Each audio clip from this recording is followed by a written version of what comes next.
নমস্কাৰ জনাইছোঁ মৰাণত হৈছিলোঁ আজিৰ ভিডিঅ'টোত এই 4টা ৰুমৰ ফাউণ্ডেশ্যনৰ পৰা এতিয়ালৈকে কিমানখিনি টকা খৰচা হ'ল আপোনালোকৰ আগত মই হিচাপটো ৰাখিম। আপোনালোকে ভিডিঅ'টো সকলোকে চাব আৰু মই হিচাপ দিয়াৰ আগতে আপোনালোকক ক'ব বিচাৰিম মই এখন JCB আনিছোঁ। আনি আপোনালোকক আগৰ এটা ভিডিঅ'ত মই দেখাইছোঁ। আগত মই এটা ৰাস্তা বনাই লৈছোঁ। এই ৰাস্তাটো মানে JCBখনে দি আউটফিল্ডিংটো কৰি তাৰপিছত মই ইয়াতে এটা সেফটি ট্যাঙ্ক বনাম। এই সেফটি ট্যাঙ্কটো আজি খান্দি পেলাই যিখিনি মাটি ওলায় আৰু এই মাটিখিনি মই ইয়াতে দিম। মই য'ত ফিটা ধৰি আছোঁ ইফালে লিণ্টাৰলৈকে 2.5 ফুট 3 ফুট এনেকুৱাকৈ মাটি দিব লগা হৈছে আৰু আৰম্ভণিৰ পৰা শেষলৈকে স্লোপিং আছে জাগা ঠাইখিনি। সেইকাৰণে আমি লেভেলটো কৰি লোৱাৰ কাৰণে আমি ইয়াতে মাটি দিব লাগিব। আপোনালোকে ভিডিঅ'টোত দেখা পাব গোটেইখিনি আৰু ভিডিঅ'টো আপোনালোকে শেষলৈকে চালে বহুতখিনি আপোনালোকে জানিব পাৰিব যিসকলে নাজানে। 4টা ৰুম বনালে কিমানখিনি বস্তুৰ দৰকাৰ হয় আৰু টকা কিমানখিনি খৰচ হয় আপোনালোকে অন্তত এইখিনি বুজি পাব যে 4 পলি ঘৰত কিমানখিনি খৰচ হয়। আৰু মই গোটেইখিনি ইয়াৰে হিচাপ দিব ওলাইছোঁ। আপোনালোকে হিচাপটো ভালদৰে শুনি ল'ব। প্ৰথমে আহিছোঁ মই ৰডলৈ। ৰড মই ইয়াতে 10 mm 45 পিচ আনিছোঁ। 45 পিচেদি মোৰ পোষ্টবিলাক আৰু বিম গোটেইখিনি হৈছে। 45 পিচত মোৰ দাম হ'ল পাৰ পিচ 330 টকা কৰি লৈছে। ইয়াতে 45 পিচত 330 টকা কৰি হ'লে 14,850 টকা হৈছে। আৰু 8 mm আনিছোঁ মই জালিৰ কাৰণে 6 পিচ। ইয়াত 1,380 টকা হৈছে। মই জালি 10খন বনাইছোঁ। পোষ্ট মোৰ 15টা আছে। মই যিবিলাক মেইন পোষ্ট হয় তাতে দিছোঁ। মাজৰে আপোনালোকে দেখিলে এইটো গেপটো বেছি নাই, 4 ফুট আছে। ইয়াত নিদিলেও চলি যাব, মাটিটো বহুতে টান। আৰু 6 mm আনিছোঁ মই 49 কেজি। ইয়াত 2,842 টকা হৈছে। আৰু গুণা আনিছোঁ 7 কেজি। ইয়াত 630 টকা।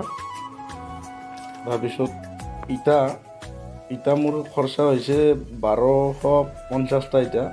ইয়াত 1250টা ইটাত মই 1 গাড়ী আনি থৈছোঁ। ইয়াৰ আধা হ'লে 24,000 টকা লৈছে গাড়ী। 12,000 টকা ধৰিছোঁ মই ইটাত। আৰু শিল আনিছোঁ মই 3-4 চিয়াম। ইয়াত 4,800 টকা। বালি লাগিছে 2 DI। ইয়াত 4,800 টকা লৈছে। গাড়ী 1 গাড়ীত 2400 কৰি লৈছে। আৰু চিমেণ্ট ব্যৱহাৰ হৈছে মোৰ 30 পেকেট। ইয়াতে 13,200 টকা, 440 টকা পাৰ বেগ। আৰু টক্টা লাগিছে মোক 5,000 টকাৰ। এইখিনি গোটেইখিনি মিলাই মুঠ 59,502 টকা। এইখিনি মাল মেটেলৰ হিচাপ হয়। আৰু ইয়াত মই মিস্ত্ৰীৰ মজুৰিটো দিয়া নাই।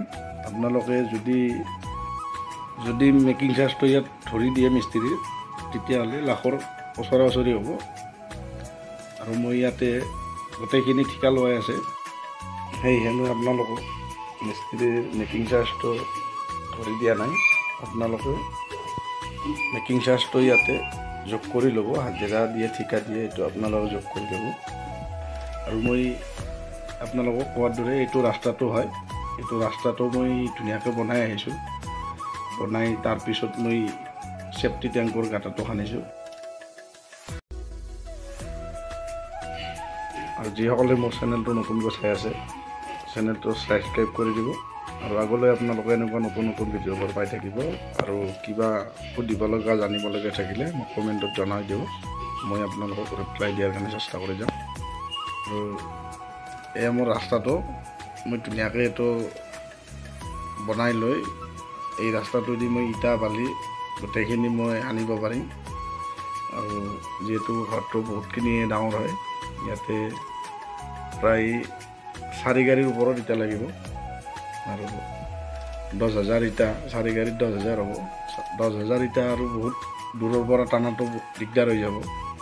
আৰু বালি চিমেণ্ট এইবিলাক আনাও বহুত দিগদাৰ সেয়ে মই প্ৰথমতে ৰাস্তাটো বনাই লৈছোঁ তাৰপিছত মই এই চেফটি টেংকত জগটো দিছোঁ 16 ফুট আৰু 8 ফুট লম্বা 16 বহলটো 8 ফুট এইটো গাঁতটো মই খান্দি লৈ ইয়াৰ যিখিনি মাটি ওলাব মই ইয়াত ভৰাই দিব পাৰিম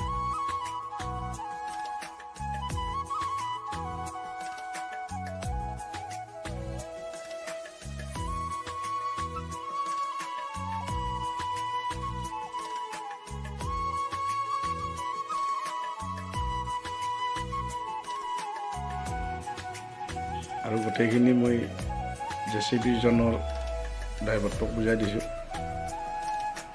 এইটো মই খুঁটি মাৰিছোঁ তাৰ পৰা 16 ফুট লম্বা আৰু বহলটো 8 ফুট আছে মই ড্ৰাইভাৰজনক ধুনীয়াকৈ বুজাই দিছোঁ যে কেনেকৈ খান্দিব লাগিব আৰু মাটিটো ক'ত ৰাখিব লাগিব যিটো বহলটো বহুতখিনি কম আছে এই আগৰ এই বিমটো হয় এইটো বিমটোৰ পৰা তালৈকে 20 ফুটো নাই আৰু জেচিবিখন ঘূৰাও দিগদাৰ মাটি ৰখাও দিগদাৰ ইফালে আমি খলা বনাই থৈ দিছোঁ খলাখনত উঠিলেও আৰু খলাখন বেয়া হৈ যাব মছলা মৰাও দিগদাৰ হ'ব যিহেতু কাম চলি আছে আমাৰ মই ড্ৰাইভাৰজনক বুজাই দিছোঁ অলপমান খান্দি মাটিটো ষ্টক বেছি কৰিব নোৱাৰে অলপ খান্দি যিখিনি পাৰে মাটিটো ষ্টক কৰি তাৰপিছত ইয়াৰ পৰা আৰু মাটিটো টানাৰ কাৰণে মই কৈ আছোঁ বুজাই দিছোঁ অলপ খান্দিছোঁ তাৰপিছত যিখিনি মাটি ইয়াত জমা হৈছে এই মাটিটো আগৰ ৰুমৰ কাৰণে লৈ গৈছোঁ এইটো আপোনালোকে দেখি আছে এইবিলাক মাটি এই গাঁতটোৰ পৰা ওলাইছে